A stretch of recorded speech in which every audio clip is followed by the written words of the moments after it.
We have just recognized that analysis has no justification for positing any stuff of knowledge as an ideally separable moment, and that this stuff, when brought into being by an act of reflection, already relates to the world. Reflection does not follow in the reverse direction of a path already traced by the constitute act, and the natural reference of the stuff to the world leads us to a new conception of intentionality, since the classical conception, which treats the experience of the world as a pure act of constituting consciousness, manages to do so only insofar as it defines consciousness as absolute non-being, and correspondingly consigns its contents to a hyletic layer which belongs to opaque being. We must now approach this new intentionality in a more direct way by examining the symmetrical notion of a form of perception, and, in particular, the notion of space. Kant tried to draw a strict demarcation line between space as the form of external experience and things given within that experience. There is naturally no question of a relationship of container to content, since this relationship exists only between objects, nor even a relationship of logical inclusion, like the one existing between the individual and the class, since space is anterior to its alleged parts, which are always carved out of it.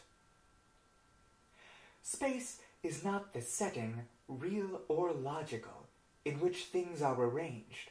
but the means whereby the position of things becomes possible. This means that, instead of imagining it as a sort of ether in which all things float, or conceiving it abstractly as a characteristic that they have in common, we must think of it as the universal power enabling them to be connected. Therefore, either I do not reflect, but live among things and vaguely regard space as one moment as the setting for things, at another as their common attribute, or else I do reflect. I catch space at its source, and now think the relationships which underlie this word, realizing that they live only through the medium of a subject who traces out and sustains them, and pass from spatialized to spatializing space. In the first case, my body and things, their concrete relationships, expressed in such terms as top and bottom, right and left, near and far, may appear to me as an irreducibly manifold variety, whereas in the second case, I discover a single and indivisible ability to trace out space. In the first case, I am concerned with physical space, with its variously qualified regions. In the second, with geometrical space, having interchangeably dimensions, homogeneous and isotropic. And here, I can at least think of a pure change of place, which would leave the moving body unchanged, and consequently a pure position, distinct from the situation of the object in its concrete context. We know how this distinction is blurred in modern conceptions of space, even at the level of scientific knowledge. Here, we want to confront it, not with the technical instruments which modern physics has acquired, but with our experience of space, that ultimate court of appeal, according to Kant himself,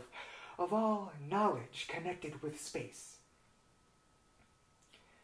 Is it true that we are faced with the alternative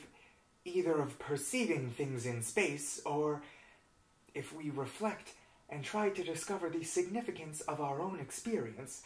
of conceiving space as the indivisible system governing the acts of unification